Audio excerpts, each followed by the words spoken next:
وعليكم السلام، اتعرف بحضرتك يا فندم؟ اسمي سيدة عبد الله. اهلا وسهلا. قولي لي انت من اهل المنطقه يا سيده؟ ايوه يا فندم، انا من اهل المنطقه وانا شفت الحادثه من اولها لاخرها. طيب قولي لي شفتي ايه؟ اتفضلي. شفت عربيه صغيره حمراء اللي هي كانت فيها صحفيه. انا ما اعرفش ان هي صحفيه، احنا فاكرين ان هي عاديه. وركنت العربيه بالظبط قدام مدرسه الشمس. لقينا لما ناس وغيرها كتير قوي، فانا بشتغل في كوافير، فخرجت من المحل جاي بتفرج زي الناس. فجأة لقيت ضرب نار على المتلقين ودخل الكاوتش. ضرب نار وايه يا سيده؟ لقينا ضرب نار على البيت. ولقينا دي الصحفيه اللي هي الحمراء دماغها بنكسر العربيه. فالناس عدت من طلق النار ودخلت تشوف العربيه في ايه. فلقينا واحده طالعه من العربيه بشعرها ولابسه بنطلون وبدي شايلينها وبيقولوا دي ماتت. فانا عدت مين دي اللي ماتت، لقيتهم حطوها على رصيف محل بتاع بلاستيكات وقعدوا يطلبوا من الناس ملايه عشان دي ميته. فجيت توك قال لك تعالى نوديها المستشفى، بس طبعا الطريق كان كله ضرب نار. اخدوها شالوها حطوها في التوك شابين ومشوا بيها من شوارع الجمهوريه. ودلوقتي انا عرفت بس ما شفتش يعني ان هي موجوده في مسجد الاسلام جنبنا. وحضرتك في بنت ثانيه صغيره كانت في الضرب، بس دي انا ما شفتهاش، دي سمعت عنها بيقولوا ان هي اتضربت برضه بالنار. لا دي تقريبا ماري بقى. حضرتك الحال هنا كان شمس سيء جدا جدا جدا، والحال ده احنا عايشين كل جمعه، احنا لا عارفين نفتح محلنا نشتغل ولا عارفين ندفع ايجارات ولا عارفين ناخد مرتبات، والدنيا زي الزفت هنا كان شمس. طب قولي لي هو ضرب النار انت تقدري؟ الامن مؤثر، الامن مؤثر، بس احنا عايشين في حاله سرعه. ضرب النار ده احنا حضرتك بنسمعه اكنه قدام صواريخ العيد. طب انت قدرتي تميزي ضرب النار يعني طبعا انت شايفه او عارفه الاخوان موجودين فين والامن موجودين فين، فقادره تميزي ضرب النار جاي من اي اتجاه ولا؟ الشوارع الجنوبيه عامه، والاخوان بيبقوا في الشوارع الجنوبيه، الشرطه على المزلقان، والاخوان كمان في الشوارع الجنوبيه.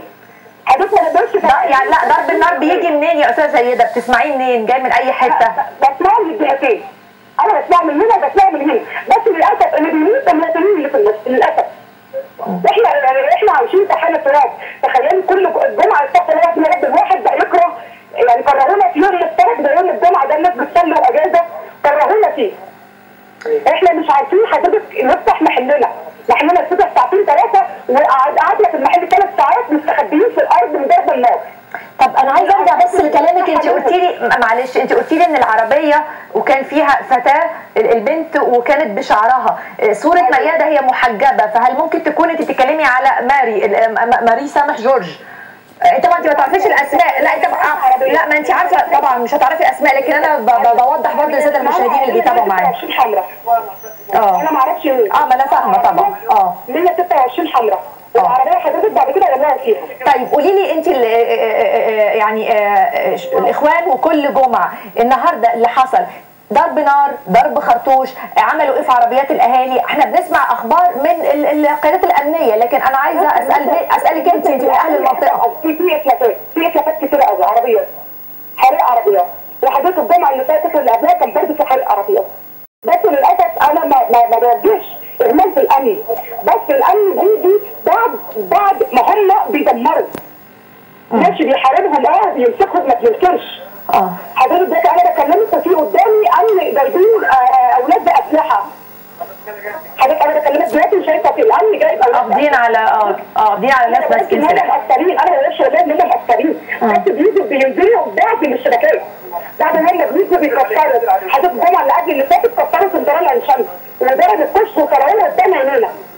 ما قدرش حد فينا يرفع الموبايل طبعا ويشاور حقيقه الرعب اللي احنا عايشينها. يعني انا بكلمك انا بس النزول، انا ناس كتير جدا واقفه الله اعلم مين فيهم اخوان ومين فيهم مواطنين، الله اعلم. انا بقول لك ربنا يسترها. تمام شكرا ليك يا سيده. ارجع اخد تعليق اخير من استاذ ضياء رشوان. اتفضل يا استاذ ضياء. طبعا احنا سمعنا شهادات مختلفه زي ما احنا يعني سمعنا من شهاده العيان واخرين، ومره اخرى هذا يؤكد على شيء محدد في علاقه بسؤال حضرتك السابق، انه لا يمكن لاي جهه انها تبعت بصحفي من محطه تلفزيونيه او من صحيفه وتبعت معاه حراسه تحرسه.